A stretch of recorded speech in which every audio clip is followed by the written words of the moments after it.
This review of the Mega Man Zero series may contain spoilers and coarse language. If neither of those bother you, then have fun watching and enjoying this review of Zero One.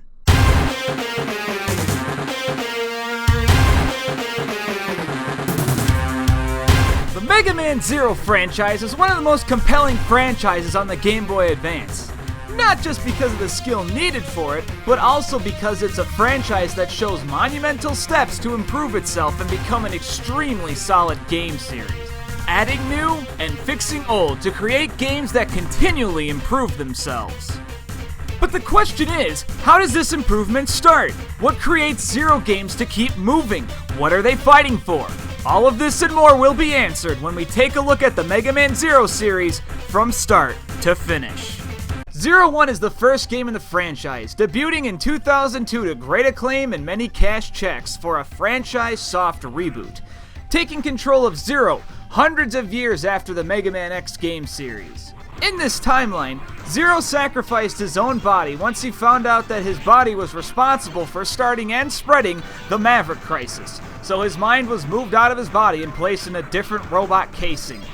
While he was under, Mega Man X seemingly started a brand new civilization where people were prosperous and happy. But on the other hand, the Reploids, the robotic people, were sent to the scrap heaps in near genocidal fashion. As well, Zero is an amnesiac in these games. Because of that, they use him as a tool to explain things to the player. Zero One starts out when the young scientist Ciel is out on a mission to find Zero, upon finding him, waking him up. Zero proceeds to help Ciel and her underground resistance team to take out mission after mission, saving members and defeating other Reploids that X sends out to defeat Zero. During these missions, Zero meets the four Guardians of X that I'm really glad I have a pop filter for naming: Harpuya, Fafnir, Leviathan, and Phantom. Eventually, all seems bad until a mysterious communication says it found a way to break into the peaceful society of Neo Arcadia, for which Zero can stop X's reign of power. But as Zero makes his way up, Ciel comes forward and tells the truth. X is not the real X, but a copy of him that she built. Even with that revelation, Zero goes out to defeat Copy X, and then escapes the self-destructing Neo Arcadia. Alone in the desert, the mysterious communication turns out to be the real X. After telling Zero he needs to rest, Zero decides to fight for X and does so at the end of the game. What's nice about this plot is that the preface I have explained before is not something you need to have prior knowledge of. Everything in this game's story is explained very well, and it's easy to understand what's going on. It also has its moments of twists, which I think are pretty cool. As well, new players can get into it just as classic and X-veterans can, since the plot is open-ended and leads to interpretation with veterans, while new players don't need to know that prior knowledge to understand what's going on. Now we come to the neat and gritty stuff, the gameplay, and Zero One sure has potential that it didn't really live up to. Players take the role of the titular character Zero and his somewhat vast arsenal. Zero can jump, wall jump off a single wall, and dash to traverse the stages that he goes to. Zero is a floaty boy in this game, where releasing the movement button stops him in midair, making precision platforming the focus for this game. He also has a variety of attack options at his disposal, with a buster shot, a small ranged pistol, an extendable rod called the triple rod, a shield boomerang called the shield boomerang, and Zero's signature weapon, the Z-Saber, a laser sword. You can also use two of these weapons at a time and rebind the buttons to any specific way you'd like. These weapons in of themselves are awesome, but I don't find too much utility with the triple rod, but others have. But blasting through with the Z-Saber and Buster, blocking and deflecting enemies with the shield boomerang, spinning and slashing my way through enemies, it's extremely fun. This game certainly nails awesome aspects like that down to a T, and going through the game with fully powered weapons is a blast. But that's the biggest flaw: fully powered. As you play, you eventually level up your weapons, but this process is very, very slow, leading some to rather grind for it instead of going through the stages normally. A lot is gained from leveling up, such as a charged version and secondary attacks, But because all that utility is lost right at the get-go, this game starts really hard, where it seems you're forced to get these upgrades at times. As well, you get the triple rod and shield boomerang later in the game, when you'd probably already have your Z-Saber with a charge shot ready to roll. Because of that, you lose the initiative to level up other weapons, as A, the Z-Saber is just that good, and B, it just takes a long time to level them up. While the shield boomerang doesn't have too much of a problem, being pretty useful at the start, the triple rod, not so much. In fact, being able to actually do the triple attack happens after 2 level ups. Lame. But once you get past that hurdle, in my case 4 missions later when I got the charge saber, the game becomes a little more fun.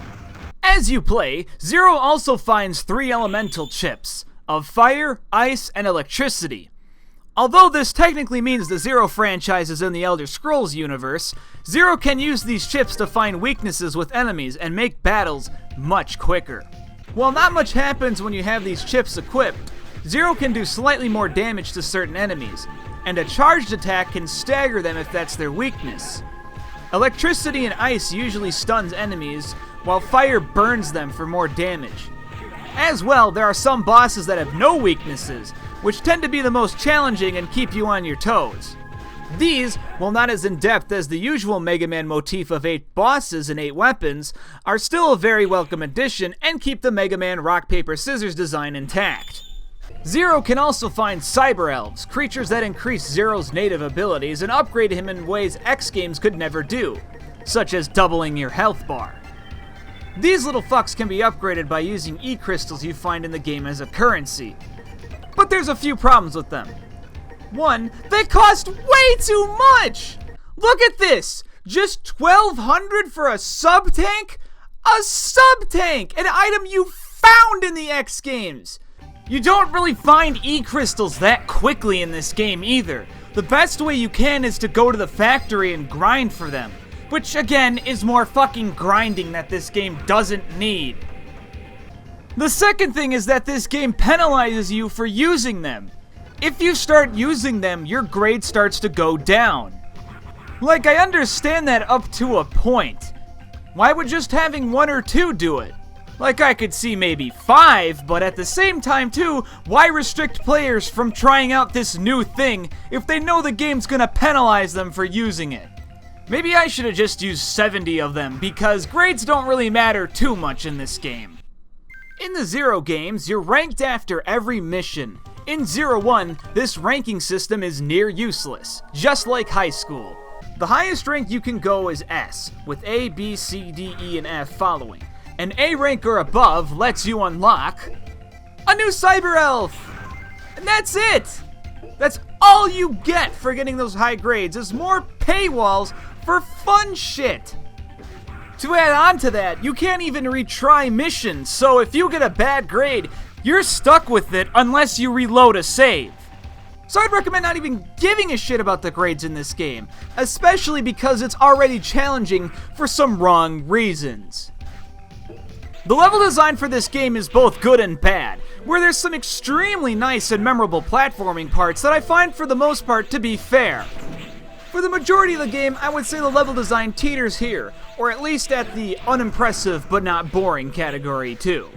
But holy shit, let me tell ya, there are some really bad missions in this game. One in particular involves escorting. This is not fun. This is not fun. Other times, it's fighting with the stupid camera in this game. In this game, moving down is terrifying, because there could be a bottomless pit or a pit of spikes out of nowhere. This can lead to extremely awkward double checking to make sure you actually land on a platform safely. As well, the game gets a little spike friendly near the end, with this platforming section that I find to be pretty fun, but man do I get in a bad mood when I hit one of those spikes! But that doesn't mean I don't have a lot of fun climbing up this. Oh my god, this part is so fun. Though there is an oddity with this game when it comes to saving parts of the levels. Like an example is in the desert where it takes all the things that crumbled away and it locks you out of getting a Cyber Elf. Why? As well, even as fun as these missions can be, you do go to them quite a bit, so sometimes these frustrations double up. And not only that, this game also has a bit of a Metroidvania thing going on here, where you can revisit the past areas by actually revisiting them. You'd think going to the mission would unlock the trans server to go to it, but no, you have to walk over there. Well, the fun time frustrations don't stop there, because now we have to talk about the bosses. Bosses in 0-1 are pretty alright, but start out a little too frustrating. I can say that no favorite boss is an early boss, because some of them hit you way too hard and a third of your life is gone just like that. But as you go through and level up your weapon and get the chips, the bosses start to become pretty decent. They all follow the pattern of, recognize what I'm doing, and as soon as you do, you can defeat them pretty easily. The issue is screwing up said pattern can be way too severe, oftentimes killing you as a result. A good boss I would say is Harpuya, who swoops down and telegraphs his attacks well, along with Leviathan doing the same. Then there's the final boss. X's first phase is actually pretty cool. You get to fight him and he also uses chips that Zero has too. He also telegraphs his attacks pretty well and it's pretty easy to figure out what he's gonna do next. And then you have the next phase. His attacks are way too quick, his hit windows are way too short, and his attacks are so annoying! Though you can get through this game without using any cyber elves, holy fuck was I clawing and hoping to God I'd have an E-tank or a sub-tank or just something I could use to heal myself. Overall, that leaves just a bad taste in my mouth. But a better part, surprisingly, is the boss refights. Iconic in the Mega Man series, you go back and fight previous bosses. What makes this part so great is now that Zero's actually leveled up, he can really fuck these guys up. It's like beautiful poetic revenge. But on a more unfortunate note, every time a boss kills you, in fact, any time you die in this game, you just have to watch all these cutscenes again. This game doesn't go, oh, okay, you just died, let's just place you back over here, you know, play the boss, all that shit. No, you have to fucking listen to them talk to you again. It gets old. And even though you can make the text really fast, that doesn't actually skip the cutscene. So have fun watching all that shit again. Woohoo! But that's what hurts the most. The gameplay for this game at the base is pretty solid. It's just everything around it is kind of unrefined. But then again, maybe they'll fix that at some point. Who knows? I certainly don't. I can only hope. Now with the graphics, 0-1 is pretty alright. I like how detailed the cutscene art is. It is extremely well defined even on a Game Boy Advance. The sprite work and other animations is pretty good too. The only one I don't really like is Ciel's walking animation. What in the fuck are you doing? Zero, however, is extremely fluid, and it's fun to see how his hair bounces around as he moves. The environments are pretty good looking, even though they are a bit desaturated. I actually really like the desert area a lot, because it doesn't really have a lot of... well, never mind, I guess. Neo Arcadia, though, despite being a little dark, is still pretty good looking too. If there's anything I dislike, it's the character designs. While I find the character designs themselves to be okay, the problem is everyone has the same body type. It's not like classic Mega Man where it's just like, oh, Proto Man's just Red Mega Man.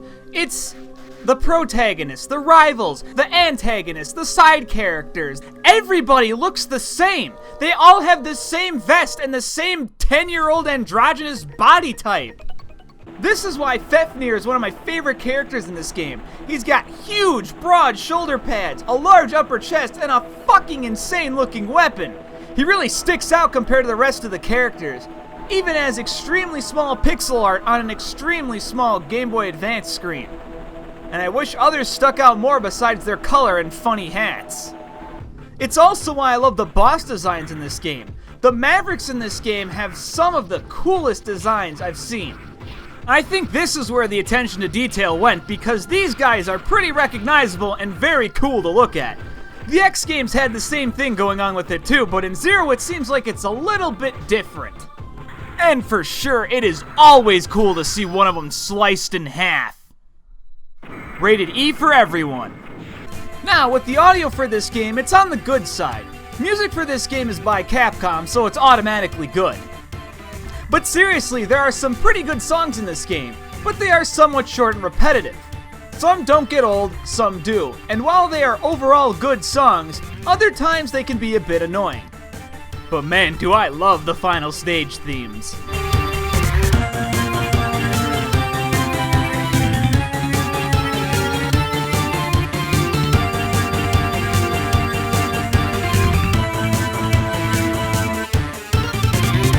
I wouldn't call these the Game Boy Advance's best, but some tracks are great.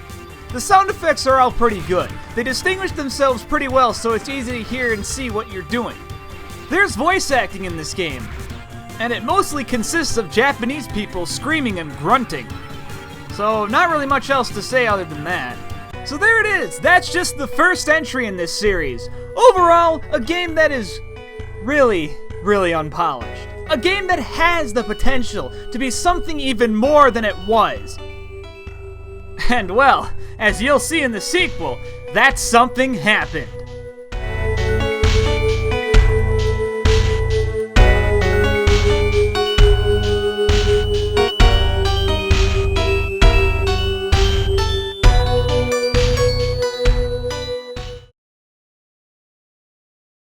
I can keep doing this all day.